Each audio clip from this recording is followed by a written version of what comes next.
Breaking news Visakha beach లో స్నానానికి దిగిన 2 డిగ్రీ విద్యార్థులు గల్లంతయ్యారు. ఉడా పార్కు లైట్ హౌస్ సమీపంలో 8 మంది స్నేహితులు బీచ్ కు వచ్చారు. వీరిలో 4 స్నానానికి సముద్రంలోకి దిగారు.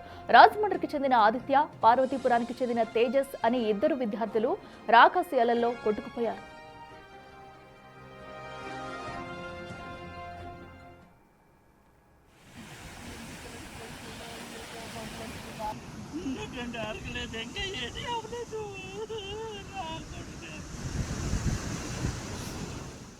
సమాచారం అందుకున్న పోలీసులు వెంటనే గజ ఈతగాళ్లతో గాలింపు చర్యలు చేపట్టారు. గాలింపులో భాగంగా తేజస్ మృతదేహం లభ్యమైంది. మృతదేహాన్ని విశాఖ KGH కు తరలించారు. మరో విద్యార్థి ఆదిత్య మృతదేహం కోసం గాలింపు కొనసాగుతుంది. బీచ్ ఒడ్డున స్నేహితులు ఆదిత్య కోసం ఆందోళనగా ఎదురుచూస్తున్నారు. మరిన్ని వివరాలు మా ప్రతినిధి రాజు అందిస్తారు. విశాఖలో ఉడా పార్క్ సమీపంలో నిన్న 2 విద్యార్థులు ఆ సముద్రంలో స్నానం చేస్తూ గల్లంతయ్యారు. అయితే నిన్న చీకటి పడడంతో ఆ మృతదేహాలు లభించలేదు. అయితే ఈరోజు మృతదేహాల కోసం పక్కన పోలీసులు, నేవీ టీమ్స్ మొత్తం అన్ని కూడా జల్లెడబడుతున్నటువంటిది అయితే ఉంది. మనము విజువల్లో కూడా చూడొచ్చు. నేవీకి సంబంధించినటువంటి హెలికాప్టర్ మొత్తము ఈ ఉడా పార్క్ పరిసర ప్రాంతాల్లో చక్కెర్లు కొడుతూ సముద్రంలో నీళ్లలో ఎక్కడన్నా మృతదేహం తేలియాడుతున్నా అనే దాన్ని వాళ్ళు మొత్తం అంతా కూడా పరిశీలన చేస్తున్నటువంటిది అయితే చూడొచ్చు. ముఖ్యంగా ఆ తేజస్కి సంబంధించినటువంటి మృతదేహం అయితే లభ్యమైంది. ఇంకా ఆదిత్యకి సంబంధించిన మృతదేహం లభ్యం కావాల్సినటువంటి నేపథ్యంలో సముద్ర తీరంలో ఇంచుమించుగా ఒక 200-300 మీటర్ల పరిధిలో మొత్తం జల్లెడ పట్టి వీళ్ళంతా కూడా వెతుకుతున్నటువంటిది అయితే చూడొచ్చు. ఒక పక్క నుంచి అతనికి సంబంధించినటువంటి స్నేహితులు వాళ్ళంతా కాలేజీలో అతనితో పాటు చదువుకున్నటువంటి స్నేహితులు బృందం మొత్తం అంతా కూడా ప్రస్తుతం అయితే అతని మృతదేహం కోసం ఎదురు చూస్తూ ఉన్నారు. ఇప్పటికే తేజస్కి సంబంధించినటువంటి మృతదేహం లభ్యమవడం, ఇంకా ఆదిత్య మృతదేహం కోసం ఎక్కడ దొరుకుతుందనే దానికోసం ప్రస్తుతం అయితే బీచ్ ఒడ్డంతా కూడా ప్రస్తుతం వీళ్ళంతా జల్లెడబడుతున్నటువంటిది అయితే ఉంది. ఒక పక్క నుంచి కుటుంబ సభ్యులు, బంధువులు, స్నేహితులు అందరూ కూడా ఈ ఆదిత్య మృతదేహం కోసం అయితే ఎదురు చూస్తున్నారు. మరోపక్క నేవీకి సంబంధించినటువంటి హెలికాప్టర్లో కూడా మొత్తం సముద్ర తీర ప్రాంతాల్లో చక్కెర్లు కొడుతూ మొత్తం అంతా కూడా పరిశీలిస్తున్నటువంటిది అయితే ఉంది. బుల్లాయి కాలేజీకి సంబంధించినటువంటి మొత్తం 8 మంది డిగ్రీ కాలేజీ స్టూడెంట్స్ ఆ బీచ్లో స్నానం చేయడానికి అయితే వచ్చినటువంటిది అయితే ఉంది. వచ్చినటువంటి వాళ్ళలో 4 బీచ్లో స్నానం చేయడానికి దిగినటువంటి సమయంలో 2 గల్లంతైనటువంటిది అయితే ఉంది. ఆ గల్లంతైనటువంటి వాళ్ళు రాత్రి సమయంలో వాళ్ళని రెస్క్యూ చేయడం అనేది కష్టంతో కూడుకున్నటువంటి పని. దీనికి తోడు గల్లంతైనటువంటి వాళ్ళు చీకటి పడడంతో లోపల ఏమీ కనిపించినటువంటి పరిస్థితి అయితే ఉంది. దీంతో ఈరోజు ఉదయం నుంచి మృతదేహాల కోసం అటు కుటుంబ సభ్యులు, స్నేహితులు, పోలీసులు అందరూ కూడా ఈరోజు ఉదయం నుంచి మొత్తం అంతా కూడా వెతికే ప్రయత్నం అయితే చేస్తున్నారు. అయితే ఉదయాన్నే అటు తేజస్కి సంబంధించినటువంటి మృతదేహం అయితే లభ్యమైంది. దీంతో కొంతవరకు ఒక విధంగా చెప్పాలంటే తమ స్నేహితులు కోల్పోయినటువంటి మిగిలినటువంటి స్నేహితులకు కొంత ఉపశమనం కలిగిందని చెప్పొచ్చు. తర్వాత ఇప్పుడు మిగిలినటువంటి ఆదిత్య మృతదేహం కోసం అయితే ప్రస్తుతం ఆ స్నేహితులు, అదేవిధంగా పోలీసులు, నేవీకి సంబంధించినటువంటి హెలికాప్టర్ వీటన్నిటి సాయంతో ప్రస్తుతం వెతుకుతున్నటువంటిది అయితే ఉంది.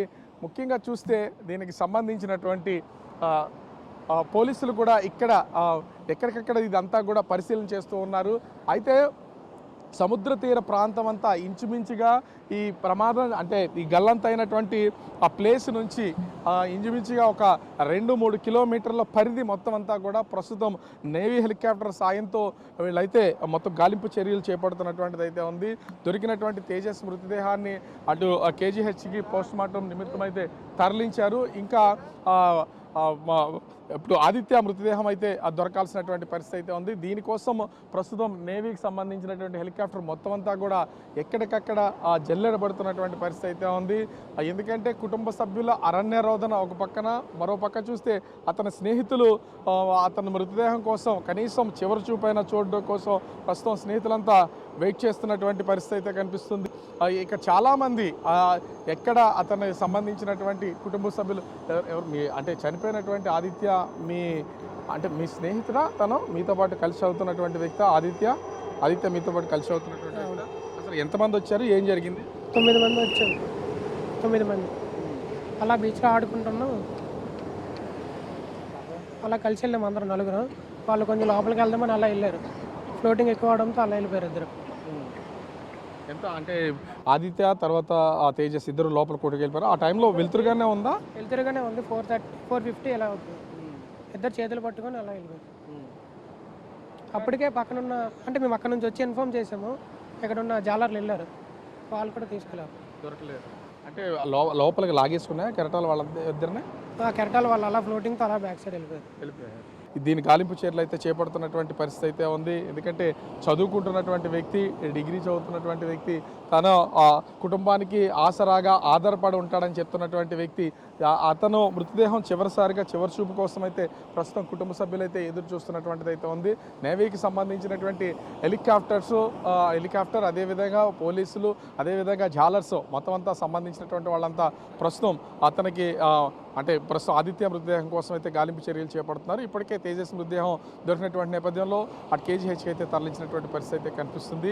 విద్యార్థులకు కూడా ఒక సూచన చేయాలి, అంటే సెలవులు ఉన్నటువంటి సమయంలో బీచ్ల్లో సరదాగా గడుపుతానికి ఆ ఫ్రెండ్స్తో వెళ్తూ ఉంటారు. వెళ్ళినటువంటి వాళ్ళు సముద్ర స్నానం చేస్తూ ఉత్సాహంగా లోపలికి వెళ్ళిపోయి ఈ కెరటాలకి రాకాసి అలలకి గల్లంత అయిపోతున్నటువంటి పరిస్థితి ఉంది. అట్లా లేకుండా కొంత జాగ్రత్తగాను ఒడ్డున ఒకవేళ స్నానాలు చేస్తూ ఎంజాయ్ చేయొచ్చు. అలా కాకుండా జరుగుతున్నటువంటి ఈ ప్రమాదాలకు చివరికి ప్రాణాలు కోల్పోయి కుటుంబాలని అనాథులుగా మార్చేస్తున్నటువంటి పరిస్థితి ఉంది. కొన్ని జాగ్రత్తలు కూడా తీసుకోవాల్సినటువంటి పరిస్థితి ఆ విద్యార్థుల్లో కూడా ఉన్నటువంటిది అయితే ఉంది. ఓవరాల్గా చూస్తే తేజస్ అదేవిధంగా ఆదిత్యాలు గల్లంత అయినటువంటి నేపథ్యంలో ప్రస్తుతం ఆదిత్య మృతదేహం కోసం ఎదురు చూస్తున్నటువంటి పరిస్థితి కనిపిస్తుంది. కెమెరామెన్ రాముతో రాజు, బిగ్ టీవీ, విశాఖపట్నం.